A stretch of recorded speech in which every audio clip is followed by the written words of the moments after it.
3 វគ្គដូចសមាធិដែរ3 វគ្គសមាធិទី1ពេលយើងមកដល់មណ្ឌលព្រាមអបអរគុណគ្រូមកដល់ព្រាមគ្រូអត់មកថ្វាយគុំគូតាបាទមកព្រាមមកថ្វាយគុំគូតាបាទដើម្បីសុំពោគូតាទៅអង្គគ្រូហើយពេលសុំគូតារបៀបអធិដ្ឋានណាយើងដកដង្ហើមចេញចូល3 ដងបាទហើយអធិដ្ឋានគូតាយើងគិតយកចក្រាលើ6និយាយគូតាដូចទូរស័ព្ទទៅគូតាហ្នឹងបាទដល់ពេលដកដង្ហើម3 ដងគឺថាយើងបើកអង្តែងបាទមិនសេវាហើយយើងពេលនិយាយគូតា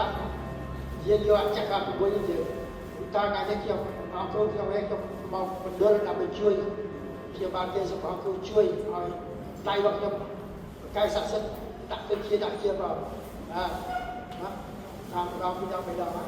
បាទយើងមកត្រឡប់មកសមាធិគឺមកជួយវាបាទទី1បាទទី2ក៏ថា3 ដងហើយនិយាយទៅគិតយកចក្រា6ដើម្បីតាក់ទំនាក់ទំនងvớiបងគ្រូបាទពេលយើងមុននឹងបាត់អ្នកមើលបាទអត់មានទៅចាប់ឯងមើលបានទេដាក់ហើយដកដង្ហើមចូលម្ដងបាទចូលដល់វែងទប់ដង្ហើម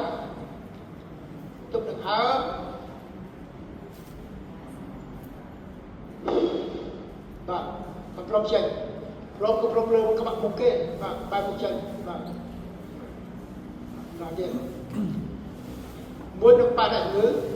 ដកដង្ហើមចូលវែងទប់ដង្ហើម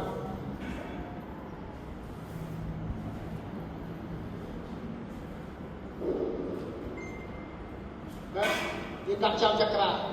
ព្រោះយើងដឹងថាតើបើចក្រាណាយើងមើលហើយកុំចិត្តរៀបផ្ទះក្រៅបាទ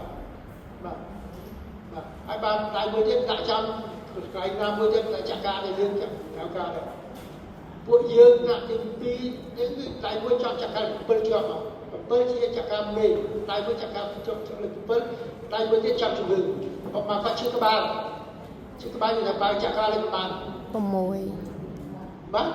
6បាទ6ទី6បាទការជឿបានការលេខ6បាទបាទ6បាទតែចេះទៅពេលសមាធិទៅពេលយើងដាក់ចាប់ចក្រាហើយយើងសមាធិគឺយើងបិទភ្នែកណាបិទភ្នែកគិតពីចក្រា6មកចុងដៃម្ដងគឺថាពើពីសក្ការ6បាច់ទៅចុងដៃយើងចេញចុងដៃយើងបាទម្ដងចូលមក7មកចុងដៃ7មកចុងដៃ7ចុងដៃ7ចុងដៃរហូតតែពេលនោះចុងដៃបងប្អូនឃើញគឺថាមានកម្លាំងទៀតគាត់ចុងដៃប៉បគឺខំប្រឹងវិញពីចាក់ការ7មកចុងដៃ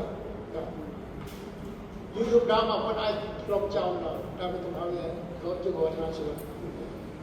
ផ្លុំមុខគេបាទយើងអាចសួរអ្នកជំងឺសួរតែមិនហើយសួរเลยហើយយើងធូរអាចសួរបាទ